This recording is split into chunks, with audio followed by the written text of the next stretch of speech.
Hello everyone. आज आपण कुठल्याही दोन अंकी संख्या येऊ द्या त्यांचा गुणाकार हा डायरेक्ट कसा करायचा म्हणजे शॉर्ट ट्रिक नुसार आणि एकदम सोप्या पद्धतीत ते पाहणार आहोत. आणि तुम्ही कुठल्याही दोन अंकी संख्या उचला, असा काही तिथे नियम नाहीये की तुम्ही शेवटी 10च यायला पाहिजे, 5च यायला पाहिजे, असं काहीच नाहीये. कुठल्याही दोन अंकी संख्या घ्यायच्या आणि शॉर्ट ट्रिक नुसार त्याचं उत्तर काढायचं. आपण इथे एक्झाम्पल बघूया. यातलं पहिलं एक्झाम्पल आपण बघूया इथे. जसं 35 × 64. आपण कुठली तरी दोन संख्या इथे घेतलेल्या आहेत, यांचा गुणाकार आपल्याला शॉर्ट पद्धतीत करायचा आहे. बघा काय करायचं, सगळ्यात सुरुवातीला ज्या एक नंबर येणाऱ्या संख्या आहेत, अंक आहेत, त्यांचा गुणाकार करून घ्यायचा. बघा 6 त्रिक किती होतात, 18 लिहून टाकायचं. त्यानंतर 2 नंबर येणाऱ्या ज्या संख्या आहेत, 5 चोक 20 लिहून टाकायचं. काय केलं मी इथे, सगळ्यात सुरुवातीला एक नंबर येणाऱ्या संख्यांचा गुणाकार लिहिला, त्यानंतर दुसऱ्या संख्यांचा गुणाकार लिहिला. पुढे काय करायचंय, छोटीशी स्टेप आहे. बघा या समोरासमोर येणाऱ्या ज्या संख्या आहेत, 5 सक किती होतात, 30 होतात. आणि ह्या बाहेरून येणाऱ्या संख्या आहेत, 4 त्रिक किती होतात, 12 होतात. 30 आणि 12 यांची ऍडिशन किती होते, 42 होते, 42 होते. बस या पद्धतीत मांडणी करायची, ना इकडे लिहायचं ना इकडे लिहायचं, या पद्धतीत मांडणी करायची आणि दोघांची ऍडिशन करून टाकायची. बघा 0 2 आणि 2 4, 8 आणि 4 12, 1 आणि 1 2. आपल्याला इथे आपलं उत्तर मिळून गेलं. म्हणजे ह्या ट्रिक हे तुम्हाला असं वाटत असेल की अवघड आहे, असं अजिबात नाही. तुम्ही ज्यावेळेस याच्यावर प्रॅक्टिस करणार ना, तर कुठले पण तुम्ही नंबर घ्या, तुम्हाला याचं उत्तर शॉर्ट ट्रिक नुसारच आणि एकदम लवकर कमी वेळेमध्ये मिळणार.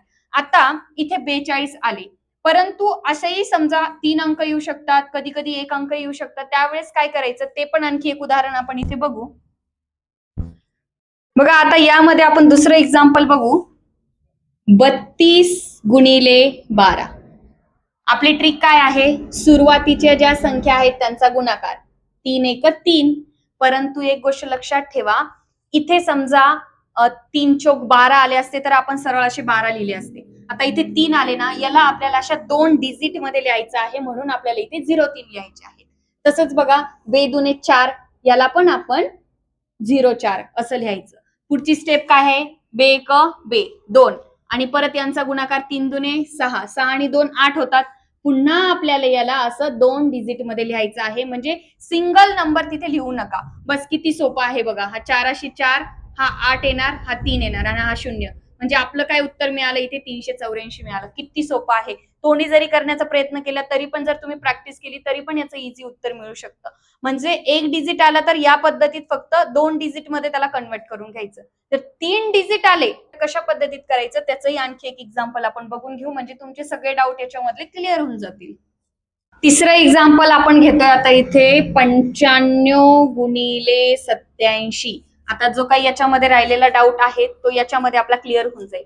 आपली ट्रिक काय आहे, सगळ्यात पहिली यांचा गुणाकार 9 8 72, त्यानंतर 7 5 35. सरळ मांडणी करून घेतली. पुढे ह्या दोघांचा गुणाकार, 5 8 किती होतात, 40 होतात.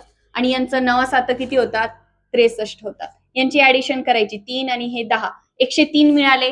3 डिजिट आपल्याला मिळालेले आहेत, तर या पद्धतीत लिहायचे. म्हणजे इकडनं नाही लिहायचे, इकडनं नाही, या पद्धतीत मांडणी करायची. आपल्याला याचं उत्तर मिळून जाईल 5 6 2 8. बघा इथे उत्तर मिळालं. एक डिजिट आला तर 2 मध्ये कन्वर्ट करायचं, 2 आले तर मध्ये लिहायचे, 3 आले तर या पद्धतीत करायचं.